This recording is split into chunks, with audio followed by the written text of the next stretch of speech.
Olá, meus queridos alunos, alunas, com alegria encontramos hoje para falar do René Descartes, o racionalismo, né? O René Descartes, toda a abertura dele inaugural vai falar do penso, logo existo, que é exatamente uma frase que vem chamar a atenção do princípio de existência, né? Da condição humana de pensar, e por pensar, por ser um ser racional, é aquela evidência da sua existência, né?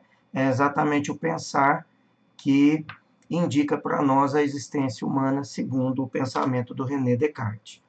Nós vamos falando inicialmente do conhecimento, do conceito de conhecimento. O conceito de conhecimento é a relação existente entre o sujeito que conhece e o objeto conhecido. Se nós pegarmos, por exemplo, essa canetinha, o conhecimento seria essa relação inexistente, essa linha invisível entre Adriano, que é o sujeito que conhece, e o objeto conhecido, que é a canetinha. Então, essa linha imaginária entre a canetinha e o Adriano, entre o Adriano e a canetinha, é que indica para nós o que seja o conhecimento. Então, é essa relação que indica o conhecimento. Dentro da epistemologia, a epistemologia é a ciência que estuda a episteme, o conhecimento, né? É um ramo da filosofia, então, que vai investigar o conhecimento humano, questionando os limites, as possibilidades, né? O que podemos realmente conhecer, ou aquilo que evidentemente a gente conhece ou percebe e efetivamente é real, né? A ideia, né, que o próprio René Descartes vai chamar de princípio da correspondência, que um pouquinho mais adiante nós vamos falar sobre ele. Esse princípio, né, da correspondência é exatamente essa exatidão naquilo que existe e aquilo que a nossa mente percebe ou pensa existir, né? Nós, por exemplo, nunca vimos um unicórnio, mas em razão dos desenhos, das imagens, nós criamos uma percepção, nós desenvolvemos uma visão, uma percepção do que seja o unicórnio, né? O unicórnio não é real, nós nunca o vimos e é muito provável que nunca o veremos, né? A não ser que seja por efeito de uma alucinação ou mesmo nos desenhos como a gente viu até então. Mas a gente conhece exatamente, né, as partes que levam à formação desse unicórnio. Então, aquilo que a gente conhece e efetivamente existe, e aquilo que a gente conhece por uma percepção, por uma imaginação, por algo que se desenvolveu na nossa racionalidade em razão do contato que nós tivemos com o filme, com a imagem, com o conto, com o mito, e efetivamente aquilo traduz para nós o que efetivamente é a nossa ideia de unicórnio, é a nossa ideia de inferno. Todos nós temos uma percepção, temos uma visão de inferno, e nós nunca o tivemos lá, né? Então, primeiro, nós nem sabemos da dimensão, se o inferno é de fato um lugar ou se o inferno é apenas uma dimensão, segundo a figura da teologia. Então, o que podemos de fato conhecer, né? O que é esse conhecimento? O que pensamos conhecer efetivamente é a realidade, né? Qual a origem do conhecimento, né? Qual é a origem do pensar? Então, a epistemologia é essa ciência que vai desenvolver em cada um de nós essa capacidade do raciocínio, essa capacidade de estudar e de entender a episteme, a ciência, o conhecimento científico, que desde os gregos antigos, no século 4 a.C., no século 5 a.C., os gregos já trabalhavam com essa hipótese, né, da ideia de conhecer, da episteme, do conhecimento científico. As teorias, então, filosóficas. Em primeiro lugar, né, podemos conhecer algo por meio dos sentidos e elaborar tal conhecimento racionalmente, mas nós também podemos apreender racionalmente e depois senti-lo.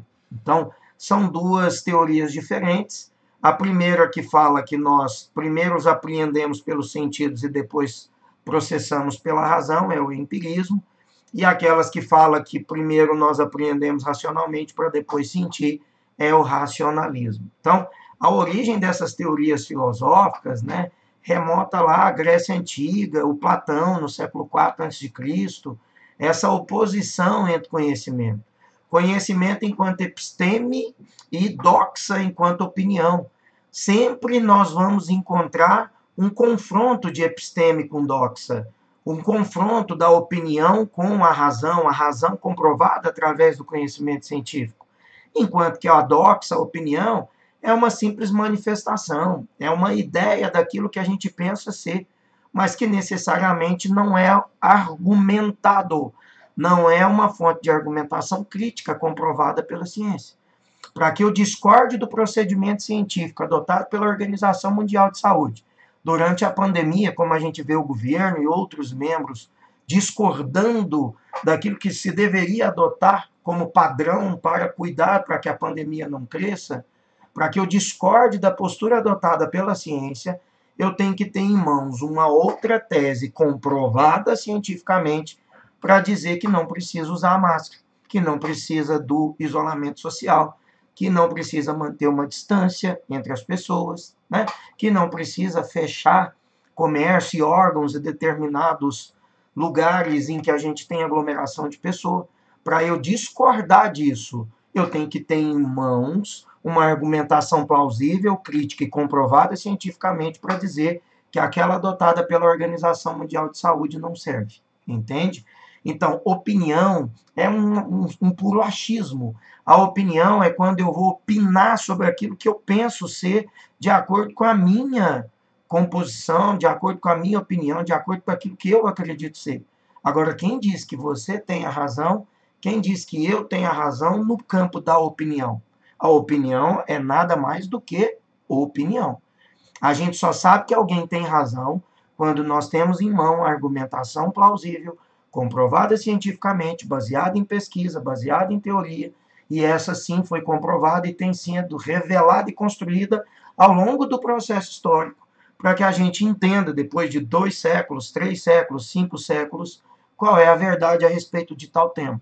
Aí, de repente, vem alguém que leu ontem um artigo e já está opinando sobre aquilo, acreditando saber muito mais do que todos aqueles que os antecederam ou que a antecederam, explicando, revelando e desenvolvendo pesquisa crítica, científica e comprovada. Para que eu tenha um argumento, eu tenho que ter uma comprovação científica, certo? Então, para chegar ao conhecimento, deveria então desenvolver a episteme, a racionalidade, a comprovação, o campo da argumentação com ciência, e não simplesmente achismos, né? Alguns deles, então, associados com ideias mirabolantes, fantásticas, divinas, né? Como a gente tinha no período em que a tríade religiosidade, tradição e mito era aquela que revelava, entre aspas, as verdades, né? Nós saímos dessa composição, né? Não dá para o meu achismo querer sobrepor a ideia da ciência, da argumentação crítica que é comprovada através da episteme, tá bom? Então, vamos lá. A modernidade, então, vai revelar para nós alguns empiristas e racionalistas, né? Então, nós vamos ter, em primeiro lugar, o John Locke, que era confessadamente empirista, que vai dizer que nós conhecemos pela experiência, pela observação, utilizamos o sentido como forma de apreensão e depois processamos racionalmente. O John Locke vai dizer que nós nascemos vazios e ao longo do processo histórico, ao longo da nossa vida, a partir das experiências, das observações, que nós vamos preenchendo o nosso conhecimento, né? Enquanto que os racionalistas, defendidos aí pelo René Descartes, vai dizer que a gente já nasce pronto, a natureza do conhecimento inato, que já está tudo pronto dentro de nós. Ao longo da nossa vida, a gente só faz recobrar aquilo que já está previamente instalado dentro de nós, naquela metáfora do celular. Quando eu compro o celular com todos os aplicativos baixados, é a ideia da racionalidade. Quando eu compro o celular vazio e à medida que eu for necessitando, eu tenho que baixar os aplicativos, essa é a ideia de empirismo. E o criticismo? Bom, o criticismo é representado pelo Immanuel Kant e ele vai dizer que nós vamos usar as duas formas. Nós apreendemos pelos sentidos, processamos para a razão e vice-versa. Nós também aprendemos racionalmente e desenvolvemos e se podemos depois sentir essas experiências, as sensações através do conhecimento sensorial, tá bom? Então, o criticismo defende a união das duas teses, empiristas e racionalistas. O racionalismo, então, já expliquei, né? Tem como maior expoente o René Descartes, também nós vamos ter o Leibniz, nós vamos ter o Platão, que também era racionalista, né? Vai dizer que essa realidade racional é, portanto, a capacidade de conhecer a verdade das coisas. Por que conhecer a verdade? Porque é comprovado cientificamente, porque é comprovado através da episteme. O conhecimento é comprovado, né? E o René Descartes vai desenvolver etapas do seu método, né? O inatismo é aquele que defende que a gente já nasce com conhecimento pronto, ele já nasce dentro de nós, né? Então, o René Descartes, influenciado aí pelas ideias do Spinoza, ele vai dizer, certas ideias e princípios existem em nós e são percebidos pelos sentidos, mas não provêm dos sentidos. Quer dizer, tudo isso já estava previamente instalado em nós. Os sentidos podem manifestar, os sentidos podem ajudar a revelar, né? Mas não há uma comprovação de que isso tenha ou venha dos sentidos. Para os racionalistas, sobretudo os inatistas, esse conhecimento já estava instalado previamente em cada um de nós, tá bom? Então, o exemplo de conhecimento inato, a aritmética, a lógica, a geometria, né? Noções primárias, né, que fariam parte da mente humana, sem depender de qualquer experiência para se formar. Quer dizer, já está lá. A racionalidade já trouxe essas informações instaladas em nós. Ao longo da nossa vida, a gente só vai recobrar isso como forma de raciocínio, tá bom? Os empiristas, então, reagiram ao cartesianismo, vai dizer que nós podemos sim conhecer pela experiência, pelos sentidos. Ele fala, nós não precisamos provar, nós não precisamos fazer uma experiência para entender o que é uma pizza, né? O sabor revela para nós a pizza.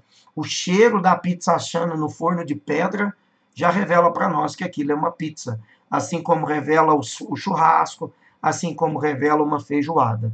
Então, necessariamente, eu não tenho que realizar a prova, né, para entender que feijoada é feijoada, que pizza é pizza, né, que perfume é perfume. Os nossos sentidos, como condição primária, né, como primeira via de contato, como primeira via de percepção, já é capaz de revelar para nós aquilo que a gente pretende entender, pretende compreender, tá bom?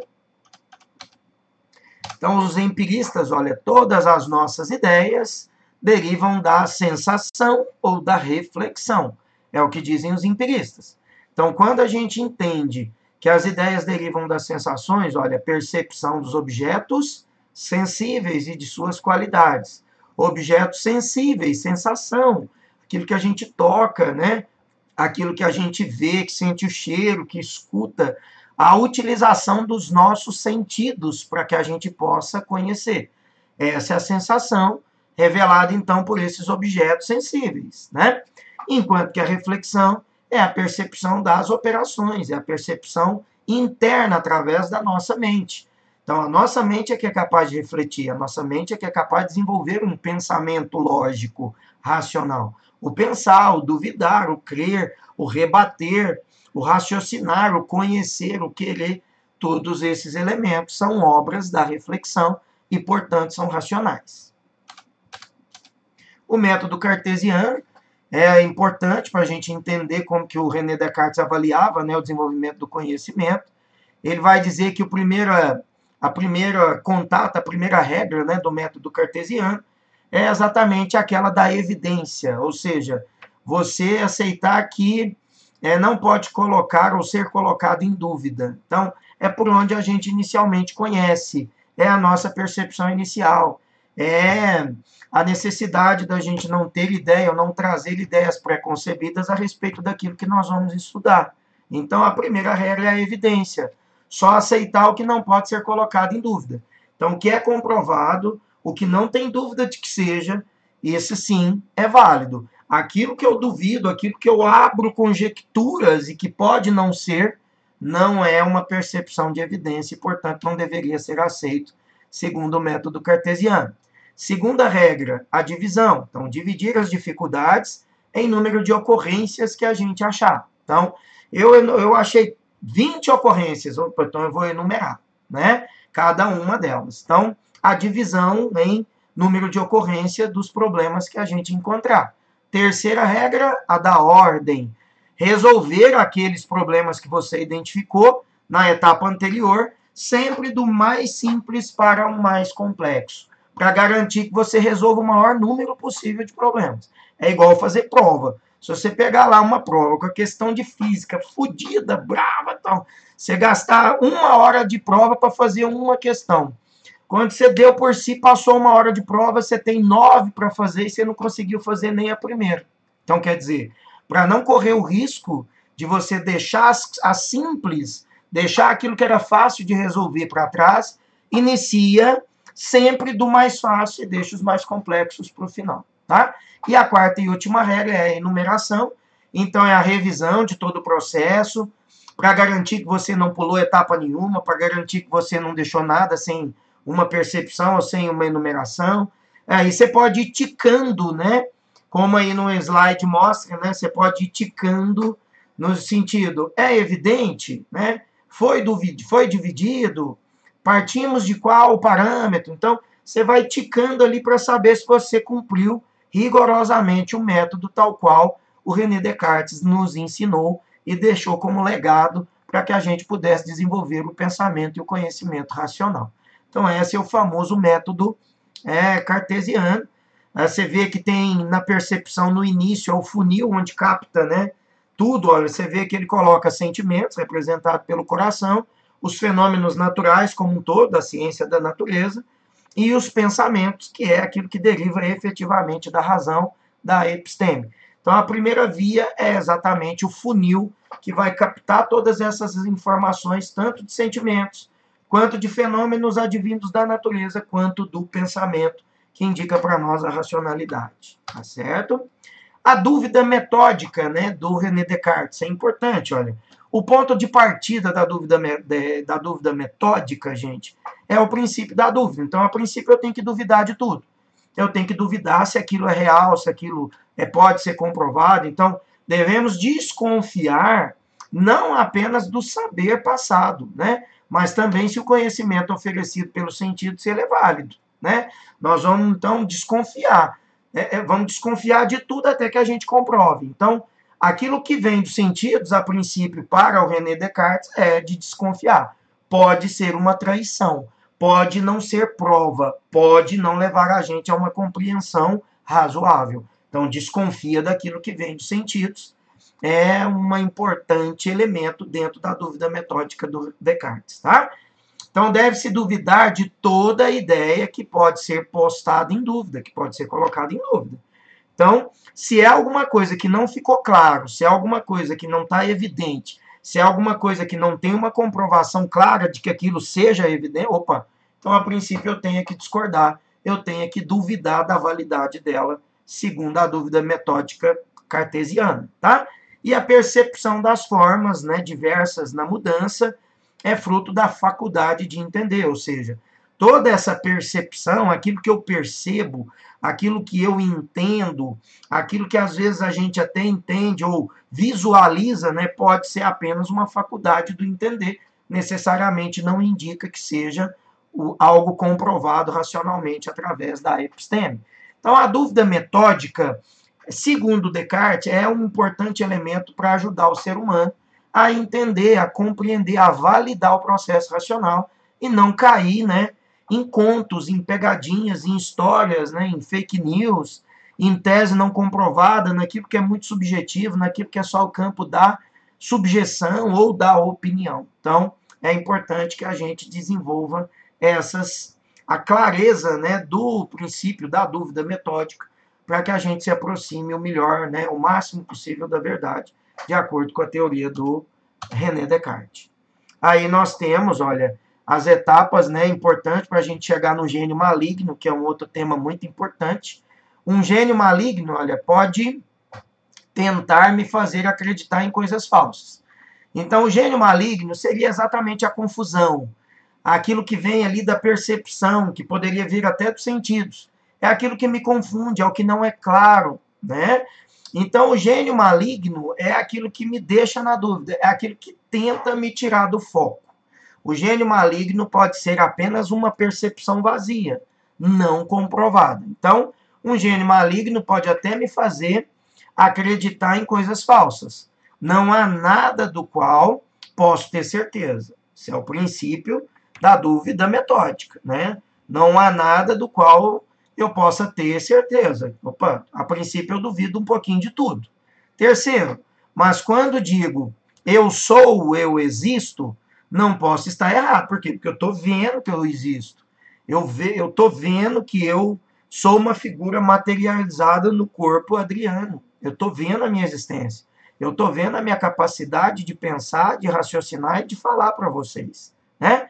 Um gênio maligno poderia tentar fazer acreditar nisso se eu realmente existir. Ou seja, o gênio maligno poderia, né, me fazer, mas o que me dá certeza da minha existência? Eu pensar. A minha certeza de que eu existo é o fato de eu estar pensando e falando para vocês das minhas ideias e das teorias aqui do René Descartes. Então, penso, logo existo. Então, a condição, eu sei que eu existo, mas o gênio maligno poderia me confundir. O gênio maligno poderia me convencer de que eu não existo. Mas qual que é a prova, né? Aquele princípio de correspondência que eu dizia no início da aula. Qual que é a prova da minha existência? O fato de eu pensar. Então, penso, logo existo, e é exatamente o penso, logo existo, que vai desfazer as tentações do gênio maligno, que vai desfazer as provocações de falseabilidade que o gênio maligno tenta nos confundir, tenta nos iludir, ou tenta nos colocar em erro, tá bom? Então, olha, o gênio maligno explica que a percepção, né, o conhecimento pela via dos sentidos é falha, não é comprovado. Quando eu penso que algo é real, eu posso estar sonhando, posso estar alcoolizado, imaginando a mulher linda ali na minha frente, o rapaz lindo e tal. Então pode ser fruto de uma alienação, pode ser fruto do efeito de barbitúrico, de droga, eu posso estar simplesmente sonhando, né? Então quando eu penso que algo é real, eu posso estar sob o efeito de droga, de álcool, de sonho, de fantasia, né, de um surto ali de loucura, né? Mesmo nesse estado, olha, pode ser que eu considere que alguma coisa que eu percebo pelo conhecimento derive de algo real. Então, mesmo dentro de uma crise ali de alienação, de elucubração, de sonho, de fantasia, alguns detalhes disso pode chegar até mim com a clareza de que algo dentro disso é real. Então, o gênio maligno, ele está sempre disposto a nos enganar. Ele está sempre disposto a nos confundir, né? Mesmo esse gênio, né? Mesmo se esse gênio usasse toda forma de distração, né? Toda forma de me enganar, eu tenho a presença do cogito, né? O que é o cogito? É exatamente o real, aquilo que me resta como comprovado, né? Mesmo que ele tentasse nos enganar, ó, mesmo assim, alguma coisa pequena dentro de toda essa confusão, ou alienação, ou sonho, ou fantasia, me parecia real. Isso é o cogito, né? Então, o cogito é a capacidade de pensar, mesmo que eu estivesse enganado, mesmo quando eu estou alienado, mesmo quando eu estou sob o efeito de álcool ou de droga, mesmo quando eu estou sob o efeito de um barbitúrico, né? Então, mesmo a gente imagina, né? Sonha, vê, se engana completamente, né? Mas o cogito é aquela linha tênue que me liga com a verdade, é aquela linha tênue que me liga com a razão, né? É a dúvida que no momento necessário vai me ajudar a ter a percepção clara daquilo que é real. Então, a dúvida é o momento necessário para a descoberta dessa substância pensante, da realidade do sujeito que pensa, né? E, portanto, existe. Então, o cogito é a certeza, né, do sujeito pensante. Existe daí o penso, logo existo, né? A necessidade daquilo que todas as vezes que a gente pensa criticamente é a nossa condição de existência. Então tá aí, ó, a ideia, né, de ser perfeito, noção de um ser onisciente, onipotente, né, sumamente bom. As provas da existência de Deus está exatamente aí. É aí que entra o princípio de correspondência. Quando eu estava dizendo lá do unicórnio, né? Nós nunca vimos o unicórnio real. Por quê? Porque ele não existe. Assim como nós nunca vimos uma fada. Por quê? Porque ela não existe. Mas nós temos a noção clara do que é uma fada. Uma mulherzinha pequenininha, nós vamos botar umas asinhas nela, pode ser uma asinha de libélula, pode ser uma asinha de borboleta, né? Mas a gente tem ali uma idealização de como é a fada, que tem uma varinha, que tem o cabelo preso ali no marquinho. A gente idealiza a figura da fada. A gente idealiza a figura, né, dessa personagem. É exatamente aí que nós vamos idealizar, nós vamos sonhar. Então, mesmo que não exista o unicórnio, não exista a fada, a nossa capacidade cerebral é capaz de visualizar o que seja, mas não é real, né? Não é real. Então, qual que é o princípio de correspondência? Qual que é exatamente essa noção, né, o efeito da correspondência? A noção dessa correspondência, né? É exatamente aquilo que a gente percebe enquanto existência. O que eu apenas vislumbro, porque eu tenho uma idealização do que é, porque formar em mim essa capacidade, tudo bem, mas não é real.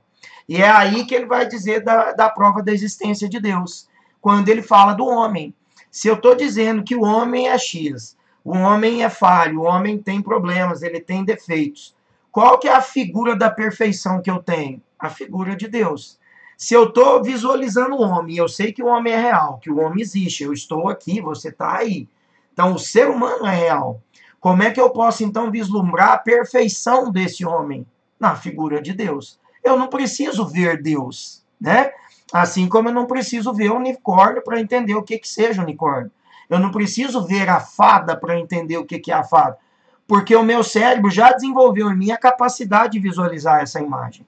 É assim que a gente também visualiza a existência de Deus, né? A prova da perfeição, né? Do omnipotente, né? Do sumamente bom, daquilo que é superior, da ideia do ser perfeito, que é exatamente essa existência de Deus. Então, o primeiro argumento, né, da existência de Deus, olha, o argumento ontológico, a ideia de ser perfeito, estão compreendidos todas as perfeições, né? A existência é uma dessas perfeições.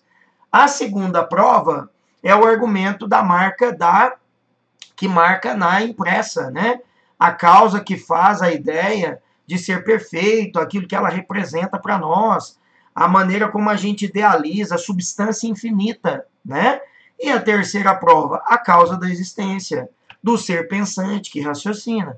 Assim como eu não preciso de ver unicórnio para visualizar o que é um unicórnio, para ter ideia clara de unicórnio, assim como eu não preciso ver a fada para eu ter a ideia de fada aqui na minha cabeça, eu também não preciso visualizar Deus para falar que Deus exista ou não exista. A ideia da perfeição do homem, do ser infinito, é exatamente a possibilidade e a capacidade da existência desse Deus. Tá? Isso é uma ideia bonita, né, do René Descartes. E aí tá, olha, Deus, a sua importância no sistema cartesiano, olha, é infinito, é fonte de bem e de verdade, é omnipotente, eterno, né? Embora criador do universo, não é autor do mal, nem responsável por nada de ruim dos nossos erros. O princípio do ser e do conhecimento, é ele, né, que efetivamente é o princípio universal, permite superar os argumentos dos céticos, né, dos radicais, que duvidam de tudo, né, da existência de tudo, né? É um ser perfeito e não um enganador. É a garantia de verdade associada muito mais ao cogito, associada à episteme, do que propriamente ao campo da doxa, da opinião. É criador das verdades eternas, né? Origem do ser, do fundamento, da certeza, né? É a grande adequação entre o pensamento evidente e o pensamento real, a realidade que nós estamos inseridos. Legitima o valor da ciência, confere objetividade ao nosso conhecimento, tá certo? E aí o dualismo cartesiano, né, que é o último item da nossa aula, ele vai dizer então que o mundo existem, né, não apenas as substâncias, né, então ele vai dividir em duas, a substância extensa, que é a res extensa, né, corresponde ao mundo corpóreo material, e a outra metade é a substância pensante, que é a res cogitans, que é aquela da nossa compreensão, da esfera da consciência, né? E o René Descartes vai dizer que o tempo todo a gente vive nessa engrenagem, né?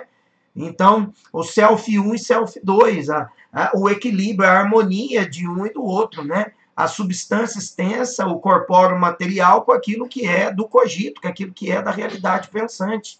Né? Então, o nosso cérebro, a nossa percepção, a nossa vivência, aquilo, ao tempo todo, o ser humano vive essa constante dualidade, do erro, da falência, da fraqueza, da perfeição, ou da tentativa de acertos, né? Perfeição só Deus, né? Então, e ele encerra a ideia da dualidade comparando ao homem ao mecanismo, né? O homem ao relógio. Vai dizer, olha, o relógio também trabalha como uma engrenagem mecânica, né? Ele dá as horas, segundos, exatamente, ele funciona dentro dessa engrenagem que se encaixa, né? O ser humano também seria esse mecanismo, né? Que se encaixa efetivamente no pensamento, nessa dualidade, na realização de tarefas e no seu senso crítico, né? Na percepção clara de visões, de temas, da percepção, daquilo que o cogito tenta tirar o nosso foco, né? Daquilo que o gênio maligno tenta tirar do foco, mas que o cogito traz para nós a linha tênue da certeza, da percepção clara que me liga à ideia real, a verdadeira realidade, mais ou menos como Platão disse, de mundo inteligível lá fora e mundo sensível. No mundo sensível, nós vivemos uma cópia, nós estamos no engano. Nós pensamos que as sombras são realidade, mas nós temos uma ligação com aquilo, uma memória, uma lembrança com aquilo que é real, que está lá no mundo inteligível do lado de fora da caverna.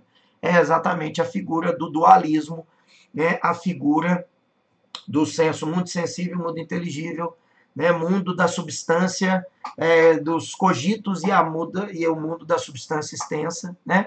E o homem como esse mecanismo capaz de reproduzir essas várias e múltiplas atividades mecanicamente, né?